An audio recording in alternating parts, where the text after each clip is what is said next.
Ang nagaganap na gulo sa Syria ang posibleng dahilan ng nakambang price hike sa presyo ng produktong petrolyo at LPG ngayong linggo. Ayon po yan mismo sa Department of Energy. Nakatutok si Julio Segovia.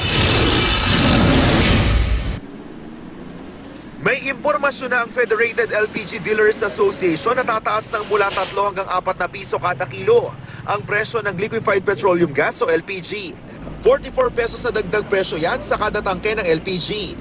Pero wala pang formal na abiso ang mga kumpanya ng langis.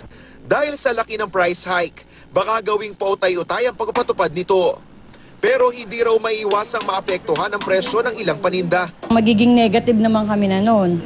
Parang pinaghahanap buhay na lang namin iba, no? Kaya kailangan magtaas din kami. Hindi lang LPG ang may taas presyo, pati iba pang produktong petrolyo gaya ng gasolina at diesel, inaasahan ding sisipa ang presyo anumang araw ngayong linggo. Bunsod pa rin daw yan ang lumalalang tensyong politikal sa Syria.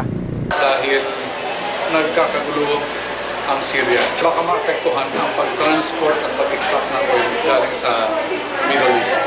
Ayon sa ilang industry sources, posibleng higit piso ang oil price hike, higit 1.50 kada litro sa gasolina at lampas piso naman sa diesel.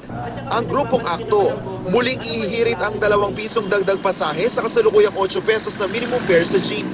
Sa ikinakasanamang kilos protesta ng piston sa Miyerkules, igigiit nilang bigyan ng 6 na pisong fuel subsidy ng gobyerno ang lahat ng pampublikong sasakyan. Julio Segovia, Nakatutok, 24 Oras.